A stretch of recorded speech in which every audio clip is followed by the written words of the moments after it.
Assalamualaikum warahmatullahi wabarakatuh.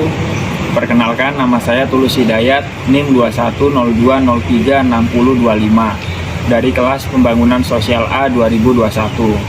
Dalam mata kuliah Reforma Agraria, saya mengambil sebuah artikel yang berjudul Implikasi Legal Konflik Norma dalam Peraturan Tata Kelola Sumber Daya Air. Untuk kata kuncinya, saya mendapatkan 3 kata kunci. Yang pertama, sumber daya air, yaitu air merupakan kebutuhan dasar setiap manusia.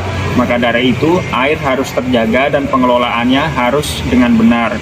Yang kedua, implikasi hukum, yaitu akibat adanya hukum yang bertentangan mengakibatkan sumber daya air tidak dapat dimanfaatkan sebesar-besarnya untuk kemakmuran rakyat.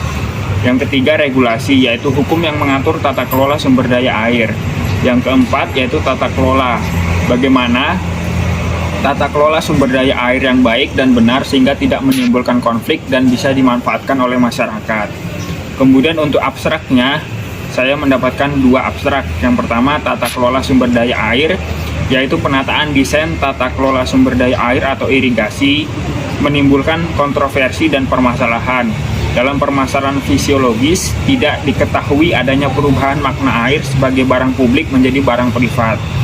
Kemudian untuk permasalahan teoritis yang mendasarinya dirancang Undang-Undang Nomor 17 Tahun 2019 tentang sumber daya air. Kemudian yang kedua, yaitu implikasi hukum konflik norma, bahwa pasal dalam Undang-Undang Nomor 17 Tahun 2019 membuktikan bahwa cabang-cabang produksi yang penting bagi negara yang menguasai kepentingan umum tidak dapat dikuasai oleh negara. Oleh karena itu, pasal dalam Undang-Undang Nomor 17 Tahun 2019 bertentangan dengan pasal 33 ayat 2 dan 3 Undang-Undang Dasar 1945 yang menyebabkan air merupakan kekayaan alam dan kekayaan negara, tidak dapat dipergunakan sebesar-besarnya untuk kemakmuran rakyat. Kemudian untuk konteksnya, ada 2 konteks, yaitu implikasi konflik hukum norma tata kelola air dan aturan hukum yang berlaku. Kemudian data sekunder, yang pertama di sini negara menjamin hak setiap orang atas air untuk memenuhi kebutuhan pokok sehari-hari yang diatur dalam pasal 33 ayat 3 Undang-Undang 1945 sebagai landasan sumber daya alam secara konstitusional dan pemanfaatan sumber daya air. Yang kedua, yaitu pasal 33 ayat 2 dan 3 Undang-Undang Dasar 1945. Yang ketiga, Undang-Undang Nomor 17 Tahun 2019 tentang Peraturan Tata Kelola Sumber Daya Air. Untuk metode penelitian ini menggunakan metode penelitian hukum normatif dengan berbagai pendekatan, antara lain pendekatan undang-undang, pendekatan sejarah, dan pendekatan konseptual. Untuk hukum sekundernya berasal dari naskah akademik, rancangan undang-undang, dan undang-undang. Kemudian temuan data penting. Ada 3 temuan data penting. Yang pertama, adanya konflik norma dalam pengaturan tata kelola sumber daya air di Indonesia. Konflik ini terjadi baik secara vertikal antara Undang-Undang Nomor 17 Tahun 2019 tentang sumber daya air dengan pasal 33 ayat 2 dan 3 Undang-Undang Dasar 1945. Dan juga ada konflik secara horizontal, yaitu dengan Undang-Undang Nomor 5 Tahun 1960 tentang Peraturan Dasar Pokok-pokok Agraria. Yang kedua, konflik norma ini berdampak pada aspek filosofis, teoretis, dan yuridis dalam pengaturan tata kelola sumber daya air.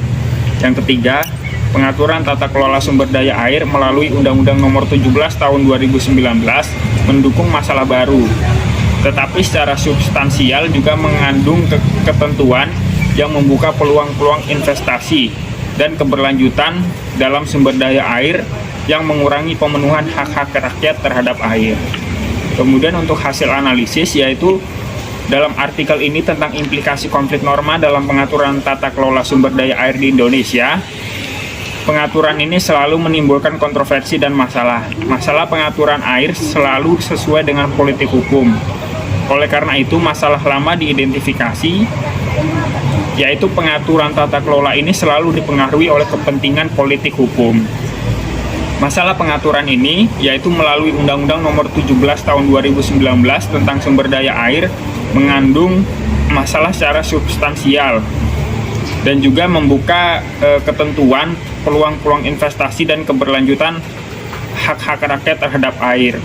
Konflik norma yang terjadi dalam pengaturan tata kelola sumber daya air ada secara vertikal, yaitu antara Undang-Undang nomor 17 tahun 2019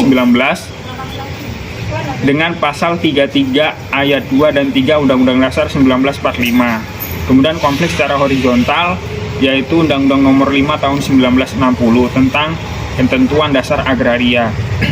Undang-Undang nomor 17 tahun 2019 bertentangan dengan pasal 33 ayat 2 dan 3 Undang-Undang Dasar 1945, menyebabkan air merupakan kekayaan negara dan kekayaan negara tidak dapat dipergunakan sebesar-besarnya untuk kemakmuran rakyat.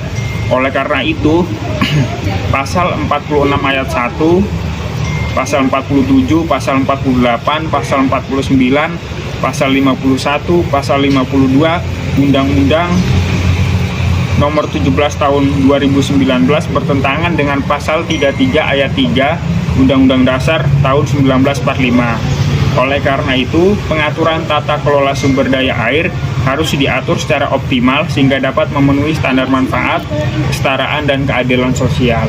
Sekian dari saya, terima kasih. Mohon maaf bila ada kesalahan atau kekeliruan. Wassalamualaikum warahmatullahi wabarakatuh.